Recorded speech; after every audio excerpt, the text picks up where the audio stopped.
ललित अपनी दूसरी बीवी को बाहर घुमाने ले गया।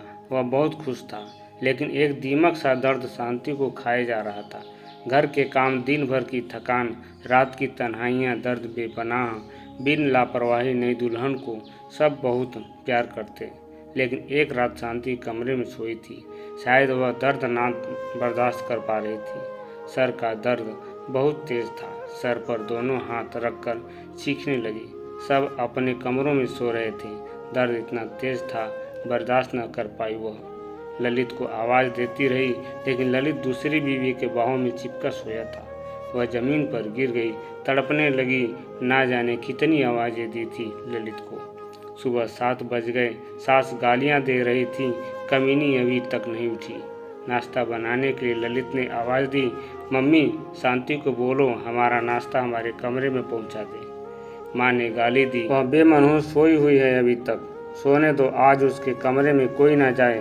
दोपहर का वक्त हो रहा था, सब अपने कामों में बिजी हो गए थे, लेकिन अभी तक शांति कमरे से बाहर नहीं आई थी। आखिरकार सास कमरे में गई। उसने जो देखा देखकर हैरान परेशान हो गई। हुआ यूं कि शांति की शादी की पहली रात थी। बिस्तर को सजाए गए थे। शांति और ललित की शादी हुई थी। शादी बहुत धूमधाम से की गई थी। शांति बेड पर बैठी थी कि कमरे में तस्वीर बना रही थी। कभी दाएं सर कर रही थी, कभी बाएं सर कर रही थी। सब लोग नए थे, हर चीज़ अजनबी था। ललित भी उसके पास बैठा था। सब मोहल्ले वाले दुल्हन को देखने आए हुए थे। शांति नज़र झुकाए बैठी हुई थी। रात के 12 बज चुके थे। वह बहुत थक चुकी थी।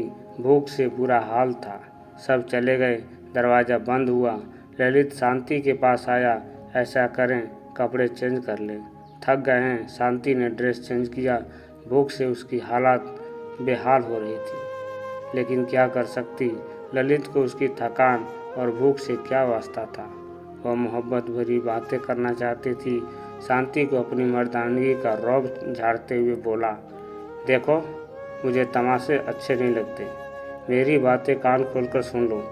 मैं बार बार यह बातें नहीं बोलूँगा। घर के सारे काम तुम्हारी जिम्मेदारी है। खाना बनाने से लेकर झाड़ू सफाई तक सुन रही हो ना? शांति ने कहा। हाँ जी, मैं सुन रही हूँ। उसने तो सोचा है कि मुझे शायद कोई गिफ्ट देगा, कोई मोहब्बत भरी बातें करेगा, लेकिन उसको तो शांति से काम करवाने की चिंता थी। शादी के दिन गुजर गए। तकदीर में झाड़ू पोछा और किचन लिखा था। जेठ जेठानी से लव मैरिज करके लाया हुआ था। शांति को खाना बनाना, साफ सफाई करना, कपड़े बर्तन सब काम। जब थक कर हार जाती तो रात को पति के नखरे उठाना। ललित बहुत रूखे तगड़े आवाज़ में शांति से बातें करता। रात को डिनर करके अपने कमरे में चली गई। शांति ललित के पास जाकर बैठ गई। ललित की शादी के 2 महीने गुजर गए। आप मुझे कहीं घुमाने लेकर नहीं गए? शांति ने कहा। ललित उसने बड़ी हैरत से देखने लगा और बोला, घूमने का मतलब तुम्हें कहाँ जाना है? उसने इतने रूखे शब्द में पूछा कि शांति सहम सी गई। ललित, आप क्यों इतने गुस्से से बात करते हैं मुझसे? ललित टीवी देखते हुए बोला, शांति जाओ, मेरे कपड़े प्रेस कर दो, मेरा दिमाग खराब मत करो, मैं पहले से ही सारा दिन थका हुआ हूँ।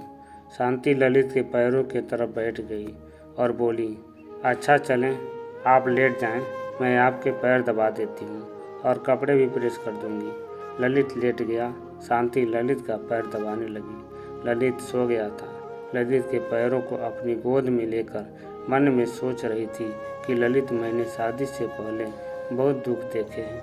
मुझे मोहब्बत चाहिए, साथ चाहिए आपका। आप क्यों मेरी आंखों से मेरा दर्द नहीं समझ पाते? दरअसल में शांति की माँ नहीं थी, सौतेली माँ के साथ जवान हुई, और सौतेली माँ क्या सलूक करती है यह मुझे बताने की ज़रूरत नहीं है। शांति ने बहुत दर्द झेले थे सौतेली माँ के हाथों से। यहाँ एक जुल्म भी तो किया गया था। शांति 21 साल की और ललित 38 साल का। ऐसे जैसे शांति से जान छुड़ा रही थी उन लोगों को। वह कदमों के साथ लपटी हुई अपने हमसफ़र से एहसास की भीख ही मांग रही थी। सुबह पूजा आराधना से पहले जाग जाती। नाश्ता बनाना सबके लिए उसका जिम्मेदारी था। शांति अपना दर्द किसी को बयां नहीं कर सकती थी। बस वह अपनी शादीशुदा ज़िंदगी को आबाद करना चाहती थी। ललित का साथ चाहिए था जब कभी अक्सर थकान की वजह से बर्तन ना धो सकती थी या झाड़ू टाइम पर ना लगा पाती तो सास उसकी वजह से उसे लाखों बातें सुना देती थी, मानो जैसे वह अपनी जुबान को सी लिया हो। इस तरह से बर्दाश्त करती थी शांति। ललित मुझे हर महीने 5,000 रुपये दे दिया करें, शांति ने कहा। ललित ने इस बात पर उसके तरफ एकदम गुस्से से देखा और बोला, सब ठीक है ना, तुम्हें 5,000 रुपया क्यों चाहिए? शांति ने बड़े प्यार से जवाब दिया, ललित मैं औरत हूँ, मेरे बहुत सारे ज़रूरी चीज़ें होती हैं, तो मैं बाज़ार जाती तो पैसे मेरे पास होते तो मैं उन चीज़ों को खरीद कर लाती। अब मैं आपके भाई से तो यह सब चीज़ें मंगा नहीं सकती। ललित को न जाने क्यों किस बात की चिढ़ थी। शांति से उसने गुस्से में बोला, देखो मेरे पास इतने पैसे नहीं हैं कि मैं तुमको अलग से दे सकूं। जो चाहिए वह मम्मी से कह दिया करना, वो ला दिया करेंगी। अलग से खर्चा चाहिए तो मेरे पास पैसे नहीं हैं। शांति ललित के पास बैठ गई। ललित आप ना दें मुझे, मैं आपके साथ खुश हूँ। बस आप मुझसे प्यार से बात कर लिया करें, मुझे प्यार से बुलाया करें, मेरा नाम प्यार से पुकारा करें। भगवान की कसम मैं सब कुछ भूल जाया करूँगी। दिन भर की थकान व पुराने दर्द सब कुछ आप मुझे बस प्यार से पुकारा करें। ललित ने फिर थोड़ा सा मुस्कुराकर बोला, मैं प्यार से ही तो बात करता हूँ तुमसे। शांति थोड़ा नाज वाले अंदाज में बोली, ललित आप कभी ना करते मुझसे प्यार से बात, बस आप मुझ पर गुस्सा ही दिखाते हो। ललित देखें, आज मेरी बर्थडे थी, मैंने आपका नाम अपने हाथ में मेहंदी से लिखा है। ललित जैसे बस थोड़ा बेजार सा हो रहा था। उसकी बातों से शांति प्यार से बातें कर रही थी ललित से, लेकिन ललित दिल ही दिल में बोल रहा था, क्या पागल पड़ गई है मेरे साथ। उसको क्या कहूँ, ना जाने क्यों बेरुखी करता था वह। उनको नया घर बनवाना था, गांव के लोग थे। ललित ने शांति से कहा, शांति आज रात ईंट आएगी, तुम हमारी मदद करना, ईंटें घर में फेंकने हैं। शांति ने दिन भर घर के काम किए, फिर रात को वही ईंट उठाकर घर में फेंकने लगी। रात के 2:30 बज गए थे। काम खत्म हुआ, उसका सिर दर्द और थकान से बेजान हो रहा था। ललित लेट गया, शांति पास गई। ललित प्लीज़, मेरा सिर बहुत दर्द हो रहा है, मेरा सिर दबा देना, मुझे बहुत दर्द हो रहा है। ललित ने करवट बदल लिया, जाओ दवा खा लो, मुझसे दबाया नहीं जाता। शांति बिस्तर पर लेट गई। ना जाने क्यों आंखों से आंसू बहने लगे। वह रो रही थी, उसको बहुत दर्द हो रहा था। वह मुंह पर हाथ रखकर सांस रोकने की कोशिश कर रही थी। ललित पास सोया हुआ था, लेकिन शांति दर्द से सो ना सकी। सुबह आरती होने लगी कि उसकी आंख खुल गई। शांति अभी सोई हुई थी कि सास गालियां दे रही थी, मैडम सोई हुई हैं, शर्म भी नहीं है, टाइम देखो। ललित भी गर्म होने लगा। ललित गुस्से में था, शांति शर्म है तुमको, टाइम देखो, मम्मी खुद नाश्ता बना रही है, तुम्हारी आंखें नहीं खुलती। शांति क्या कहती, जबकि वह अब ललित को फर्क नहीं पड़ता था। शांति मर रही हो या किसी दर्द में हो, वह खामोश हुई किचन में चली गई। सारा काम किया, उसकी हालत काफ़ी ख़राब थी। उसने किसी से कुछ ना कहा।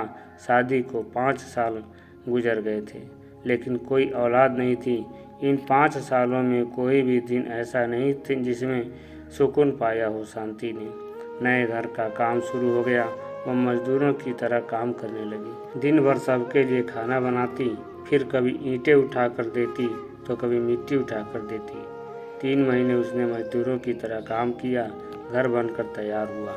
ललित के साथ रहते हुए वह ललित से दूर थी। ललित उससे दूर रहने लगा था। दिन की दूरियों से रातों की दूरियां भी बढ़ने लगी थी। औलाद ना होने के ताने देने लगे। एक डर सा उसे सताने लगा। ललित तो पहले ही उसे दुख देता था, लेकिन अब औलाद ना होने के ताने भी उसे मिल रहे थे। उन दिनों कहीं उससे पूछकर ललित की दूसरी शादी की बातें होने लगी। वह सबके रवैया समझ रही थी, कुछ तो गलत हो रहा था। शांति एक नौकरानी से बढ़कर कुछ नहीं थी, वो लामों को सिए बैठी थी। शांति को एक डर था, कहीं ललित मुझे दूर ना कर दे। लेकिन जेठानी की छोटी बेटी ने बताया, शांति आंटी माँ कह रही थी कि ललित चाचू की शादी करनी है। शांति समझ चुकी थी कि कोई कयामत टूटने वाली है, लेकिन वह चुप थी। ललित कमरे में बैठा चेहरे पर क्रीम लगा रहा था कि शांति पास गई। आजकल बहुत क्रीम लगा रहे हैं, बड़े प्यारे लग रहे हैं आप। शांति ललित के कंधे पर सर रखकर बता रही थी, ललित आप खुश रहें, हमेशा मैं भगवान से यही प्रार्थना करती हूँ। आपके लिए, आपके साथ ही तो मेरा सब कुछ है। जैसे भी हो, एक दर्द दिल में छुपाकर खुद को समझा रही हो कि ललित मुझे कभी नहीं छोड़ेगा। और फिर वह दिन आ गया। लड़की वाले ललित के घर आए। सास ने बड़ी सख्ती से कहा, खाना बना लो और अपने कमरे में चली जाना, सामने न आना मनहूस। वह इतनी बेरुखी समझ रही थी। उसने शादी के बाद एक काम सीख लिया था, दर्द को छुपाना, खामोशी से रोना और शिकवा किसी से ना करना। और वापस पलट कर देखती तो सौतेली माँ थी, जो उसे वापस कबूल ना कर सकती थी। सामने ललित की शादी थी, जो कभी भी धक्के देकर निकाल सकता था। ललित का रिश्ता तय हुआ। वह कुछ दिनों में ही दूसरी बीवी को शादी करके ले आए। जिस कमरे में वह ललित के साथ रहती थी, आज उस कमरे में ललित के बाहों में कोई और थी। उसे अलग से एक कमरे दे दिया था। वह हसरत भरी निगाहों से देखती रहती। ललित अपनी दूसरी बीवी को बाहर घुमाने ले गया और बहुत खुश था। लेकिन एक दीमक सा दर्द शांति को खाए जा रहा था। घर के काम, दिन भर की थकान, रात की तन्हाइयाँ, दर्द बेपनाह, बिन लापरवाही। नई दुल्हन को सब बहुत प्यार कर रहे थे, लेकिन शांति एक कोने में पड़ी शायद मौत के करीब आ गई थी। और फिर एक रात वह कमरे में सोई थी। शायद वह दर्द ना बर्दाश्त कर पा रही थी। सर का दर्द बहुत तेज था। सर पर दोनों हाथ रखकर चीखने लगी। सब अपने कमरों में सो रहे थे। दर्द इतना तेज था कि बर्दाश्त ना कर पाई। वह ललित को आवाज़ देती रही, लेकिन वह दूसरी बीवी के बाहों में सो रहा था। शांति जमीन पर गिर पड़ी, तड़पने लगी। ना जाने कितनी आवाज़ें दी थी उसने, और आखिर सुकून की नींद सो गई। वह दुनिया छोड़ गई। सुबह 7 बज गए। सास गालियाँ दे रही थी, कमीनी आज भी नहीं उठी। नाश्ता बनाने के लिए ललित ने आवाज़ दी, मम्मी शांति को बोलो हमारा नाश्ता हमारे कमरे में पहुंचा दे। माँ ने गाली दी, वह मनहूस सोई हुई है, अभी तक सोने दो, आज उसके कमरे में कोई ना जाए। दोपहर का वक्त हो रहा था। सब अपने कामों में बिजी हो गए थे, लेकिन अभी तक शांति कमरे से बाहर नहीं आई थी। आखिर सास कमरे में गई, देखा शांति औंधे मुंह जमीन पर लेटी हुई थी। सास ने शोर मचा दिया। सब इकट्ठे हो गए। देखा वह अकड़ चुकी थी। उसकी लाश को चारपाई पर लिटा दिया।